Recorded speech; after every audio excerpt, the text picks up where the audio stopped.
Borthakur IAS Academy, an endeavor of excellence. Borthakur IAS Academy. Hello everyone, welcome to Borthakur's IAS Academy, Northeast's premier institute for UPSC, APSC and NPSC preparation. Today is 8th of June and I'm here again with another session of Current Affairs 365 where we will be discussing all the important news and updates that will help you to prepare for your civil services examination, and along with that it will be beneficial for any other government service. So don't forget to like and share this video and subscribe to our YouTube channel. You can also follow us on Facebook as well as Instagram. So the first news of today is about Incredible India Tourist Facilitator Certification Program. On the occasion of World Environment Day on 5th of June, the Tourism Minister appreciated this program of IITFC. This program is a digital initiative under the Ministry of Tourism, and here the citizens of India, they can become a part of the tourism industry by taking this online program. This is quite a flexible program which will enable the learner to know about tourism and the entire sector at his or her own time, space and pace. After completion of this program, the individual will get the designation of a certified tourist facilitator of the Ministry of Tourism. Now, if we have a look at the tourism and hospitality sector of our country, then India has been ranked 10th among the 185 countries in terms of travel and tourism's total contribution to GDP.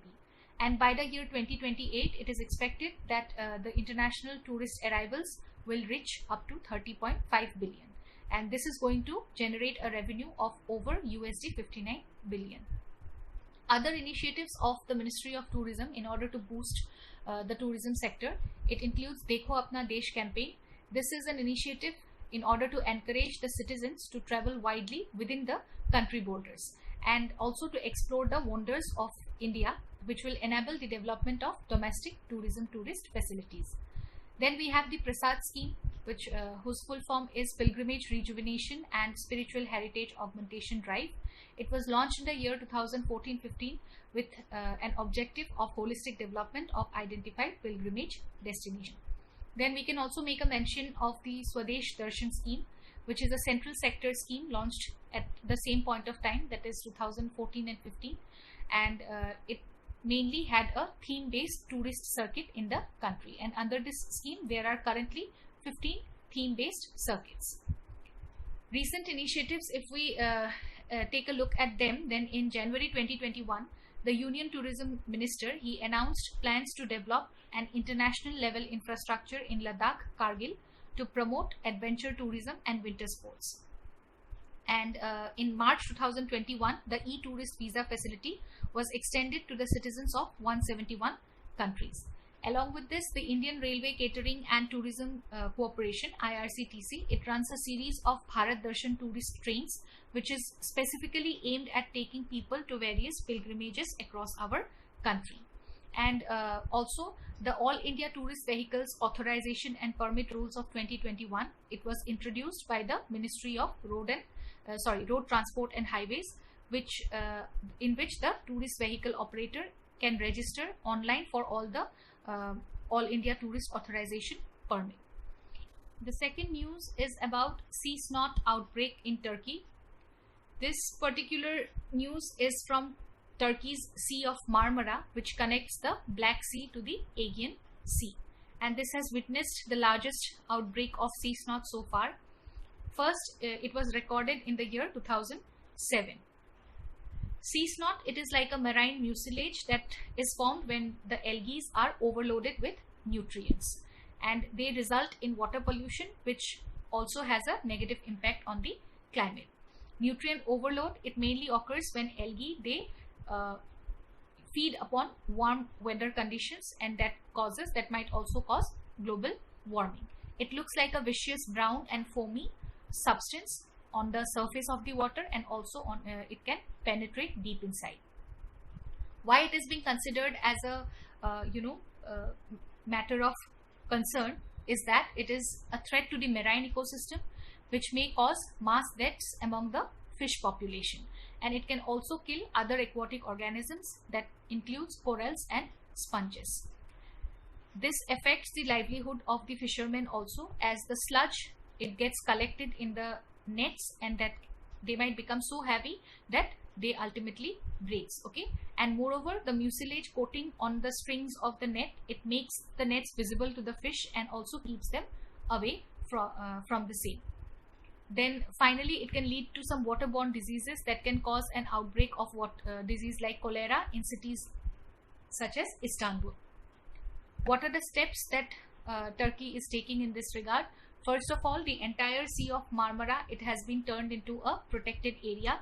Then secondly, they will take some steps to reduce pollution and improve the treatment of wastewater from the coastal cities and ships. The Turkey's biggest maritime cleanup operation will also be launched, and they will call on the local residents, artists and NGOs to join hands and extend assistance for the same purpose. Now, what is nutrient pollution? As I have mentioned, that this has mainly occurred because of nutrient overload. Okay, nutrient pollution is the process where many nutrients like nitrogen and phosphorus, they are added to the bodies of water and causes excessive growth of algae. This process is also known as eutrophication. The sources of nutrients, they mainly occurs naturally, okay, and because of weathering of rocks and soil in the watershed, but can also come from the ocean due to mixing of water currents. With this, I would also like to add one more point of World Oceans Day, which is celebrated every year on 8th of June. This day is celebrated to create awareness about the benefits that mankind gets from ocean. And this day was designated by the United Nations General Assembly in the year 2008. This year's theme is the ocean, life and livelihoods. The next news is about global database to identify missing persons. Recently, Interpol has launched a new global database named iFamilia in order to identify missing people through family DNA. This is going to help the police to solve cold cases in all the member nations. iFamilia is a one-of-its-kind initiative, which is a global database for identifying missing people based on the DNA kinship matching.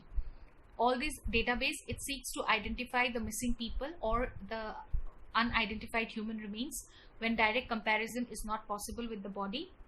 This process uses DNA samples from the family members instead, and they try to find a link between the family and the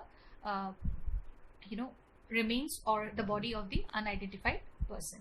So before doing that, the family members must give their consent for their data to be used in this international searching. The iFamilia, it has three components. First is a dedicated global database that will host the DNA profiles provided by relatives, okay, that will be held separately from any criminal data. Secondly, the DNA matching software, which is known as Bonaparte. And thirdly, interpretation guidelines, which will be produced by the Interpol to efficiently identify and report any potential match. In the event of a match, the notifications will be sent to the countries that supplied the DNA profile from the unidentified body and from the family respectively. This particular initiative has been mainly undertaken because there is a growing international concern among the member nations about the number of missing people and unidentified victims around the world, mainly because of increased international travel and prevalence of organized crime and human trafficking. This has also led to a rise in the global migration, conflicts and natural disasters. All the nations, they have some unsolved missing people investigations, right, as well as some human remains that cannot be identified using their national systems alone. So this global initiative, it will help all the member nations to solve such cases. Coming to Interpol, we all know about it, right? It is the International Criminal Police Organization, which is an intergovernmental organization that helps coordinate with the police force of 195 member countries. And each of the member countries, it hosts an Interpol National Central Bureau. The Central Bureau of Investigation is designated as the National Central Bureau of India. And Interpol, its headquarters is at Lyon, France. Interpol notices they are international requests for cooperation or alerts that allows police in the member nations to share some critical crime related information. The next news is about World Food Safety Day. Recently, the Union Minister of Health and Family Welfare, he attended the World Food Safety Day that is celebrated globally on 7th of June, and our country's celebrations were organized by the Food Safety and Standards Authority of India. The World Health Organization and the Food and Agriculture Organization, they jointly facilitate the observance of World Food Safety Day. It was first celebrated in the year 2019 in order to strengthen the commitment which would work for scaling up the food safety measures, okay, and this was under the umbrella of the future of food safety. This year's theme was Safe Food for a Healthy Tomorrow, and the main aim of observing this day is to draw attention towards prevention, detection and management of foodborne risks and diseases. It will contribute to human health, economic prosperity, and finally sustainable development as well. The importance of food safety can, if we have a look at this particular aspect, then we can see that access to sufficient food amount, okay, it is the key to sustaining life and promoting good health. And moreover, foodborne illness, they are usually infectious or toxic in nature, which might be invisible to the plain eye, but they can contaminate both food as well as water, okay. And as per an estimation, around 4,20,000 people around the world, they die every year after eating contaminated food. Especially the children under 5 years of age, they mostly carry 40% of the foodborne diseases burden, with around 1,25,000 deaths every year. Food safety also has a critical role to play in assuring that food stays safe at every stage of the food chain, starting from production to harvest, storage, distribution, and all the ways of preparation and consumption. Food production can also be held responsible for some part of global greenhouse gas emissions that contributes to global warming, because global food waste, it accounts for around 6.7% of global greenhouse gas emissions that directly leads to a change in climate. If we see the global initiative which are related to food safety, then we'll have to make a mention of the Codex Alimentarius or Food Code. That is a collection of some guidelines and standards that should be adopted by that is actually adopted by the Codex Alimentarius Commission. And this commission is a joint intergovernmental body of the Food and Agriculture Organization and World Health Organization. Currently, India is a member of Codex Alimentarius Commission, and it has a total number of 189 members. Coming to India's initiatives for food safety, then we can see the State Food Safety Index, which has been developed by FSSAI. It is to measure the performance of states on 5 parameters of food safety. Then we have Eat Right India movement, which is an initiative of the Government of India along with FSSAI to transform the country's food system in order to ensure safe, healthy and sustainable food for all the members of our country, all the population. Then Eat Right Awards. This was instituted by FSSAI to recognize the contribution of food companies and individuals to empower citizens. They can choose the safe and healthy food options which would improve their health and well-being. Next, let us have a look at the concept of one nation, one election. This particular news, it talks about the argument for and against the simultaneous elections. As we have seen that the elections in 4 states and 1 union territory in the month of March and April, it has been mainly suspected to have contributed to the second wave of COVID infections, right? So as in order to find a solution to this problem, this concept of one nation, one election has been called for. This concept, it needs to be debated because of 5 issues. I will just plainly discuss the 5 issues first of all, and then we will critically analyze the pros and cons of the same idea. Okay. First is financial costs of conducting elections. Second is the cost of administrative freezes. Third, the cost of deploying security forces for conducting the entire process of election. Then there is a cost related to campaigning of the political parties and leaders. And lastly, the question that arises about the smaller regional parties, whether they get a level playing field or not in case of elections. Okay. So Niti Aayog, in one of its studies, okay, which has been published in the form of a paper, it said that the country has at least one election each year, and actually every state has one election every year. So because of that, there are many direct and indirect disadvantages. First of all, we have to talk about the incalculable economic costs of the elections, because directly budgeted costs can amount up to rupees 300 crore for a state with like Bihar, okay, of that particular size. And along with this, there are other financial costs also that are incalculable. Each election means government machinery, they misses out on their regular duties, and they have to be appointed for election duty and other related work. Okay, these costs up to millions of man hours, which are used and are not charged to the election budget. Then there is policy paralysis because of the model code of conduct. It affects government's functionary, as no new significant policy they can be announced or executed after elections are being announced, right? Then thirdly, administrative cost. There are also huge and visible costs of deploying security forces and then transporting them. A bigger invisible cost is paid by the nation in terms of diverting the security forces from sensitive areas, and also there is a related problem of fatigue and illness when they are being deployed frequently in different places, right? So these are the main problems. So we have to address these issues while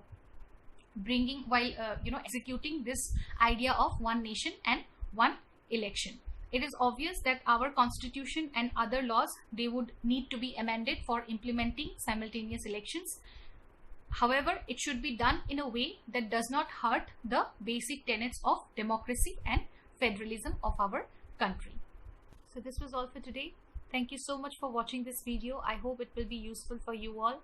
Don't forget to like and share and subscribe to our YouTube channel.